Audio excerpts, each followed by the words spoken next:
Berapa banyak darah habaib tercecerkan demi merdekanya Indonesia. Baca itu sejarah. Berapa banyak habaib yang mati demi NKRI. Para habaib adalah para pejuang. Mereka adalah para pahlawan. Mereka orang-orang yang mulia. Mereka orang-orang yang gak takut apapun. Mereka orang-orang yang gak butuh apapun. Jangan lupakan jasa mereka. Mereka adalah yang menyebabkan bumi ini menjadi aman. Bumi ini menjadi aman kalau mereka itu ada di bumi ini. Karena wujudnya mereka, adanya mereka, bumi ini aman. Mestinya udah gempa 20 skala Richter.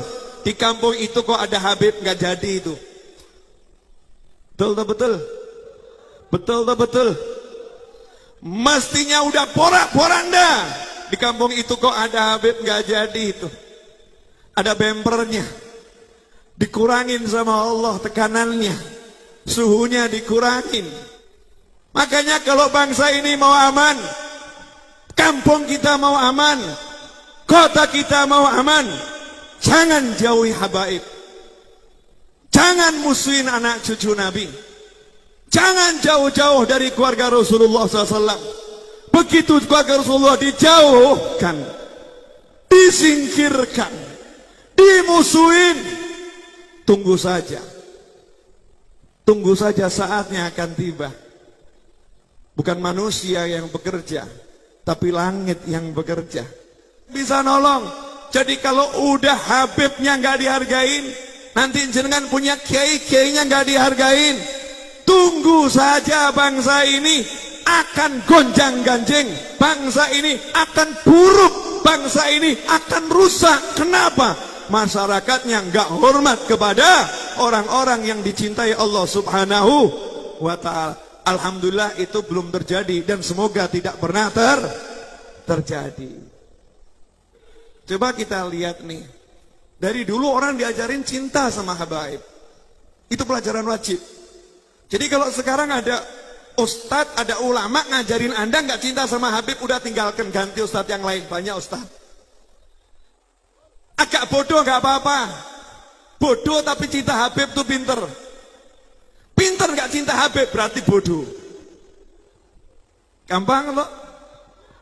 Loh nggak enak yang ngomong Habib, nggak enak toh. Masuk Habib ngomong begini. Nah karena yang lain nggak mau ngomong. Yang lain gak mau jelasin, ini wajib dijelaskan. Coba buka sejarah di negeri ini. Siapapun kiainya, kalau hormat sama habaib, barokah, subhanallah. Dan gak mungkin derajatnya semakin rendah. Semakin dimuliakan, semakin disebut-sebut. Gak mungkin dilupakan.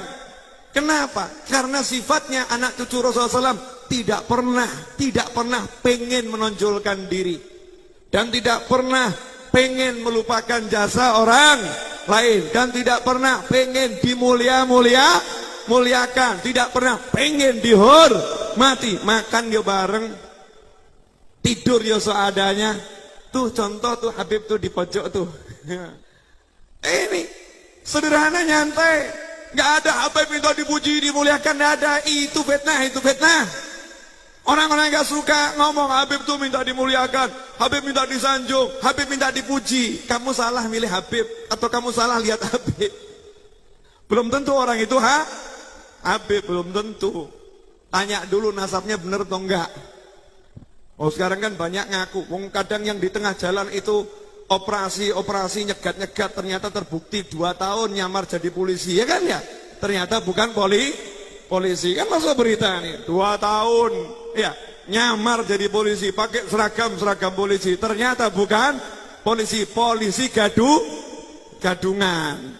Makanya jangan mengatakan seperti itu kepada para habaib. Naudzubillah min dzalik. Ini bab penting. Mohon maaf, cinta anak cucu Nabi di Indonesia, anak cucu Nabi disebut Habib di Indonesia.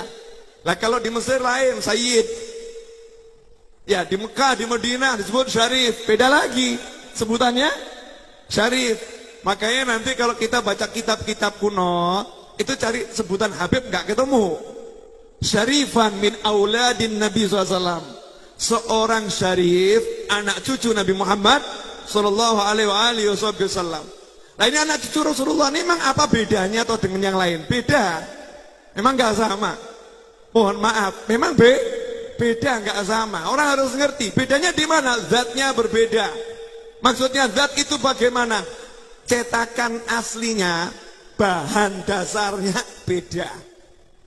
Mungkin namanya mirip jenengan. Misal ada anak cucu Nabi namanya Ahmad Purnomo Salim. Misal, oh jenengan kok namanya sama? Nama boleh sama, tapi adonannya beda. Adonannya beda bagaimana? Nah yang satu ini adalah turunan Nabi Muhammad SAW. Secara genetis, gennya lain. Makanya kalau ada orang mengatakan Habib itu sama dengan yang lain, orang itu telah membodohi dirinya sendiri. Enggak sama. Enggak samanya di mana? Contoh, boleh ya? Mohon maaf saya mau belak-belakan ngomong ini karena enggak ada yang nerangkan. Betul tak betul? Minim orang nerangkan. Sebetulnya enggak pantas saya nerangkan. Seharusnya yang nerangkan yang lain. Ya, mestinya Gus yang nerangkan. Mestinya Gus yang nerangkan, bukan saya. Bukan saya, tapi Gusnya enggak nerang-nerangkan, jadi terpaksa saya nerangkan.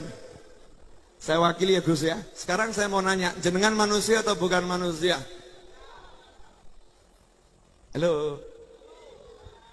Jenengan manusia atau bukan manusia? Manusia. Ada seorang kiai, Nah, ada Habib yang tinggal di pesantren kiai tersebut. Cucu Nabi. Cucu yang ke-37, keturunan ke-37. Kiainya ini kelihatan hormat, ngeladeni, ngelayani, padahal Habibnya beling. Habibnya beling. Kita tanya sama santri-santrinya, "Yai, kenapa sih kok jenengan merendah-rendah sama orang yang seperti ini? Lawang polahnya seperti ini, tingkahnya seperti ini, ngajinya aja belum baik. Kenapa jenengan muliakan? Sementara kami yang ngajinya bagus, yang kami taat, kenapa kok biasa-biasa saja?" Jawabannya, kakeknya juara 1 Inter Alam Semesta.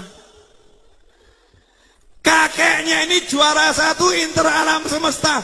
Saya berharap cucunya ini bisa jadi juara seperti kakeknya. Makanya saya ladeni.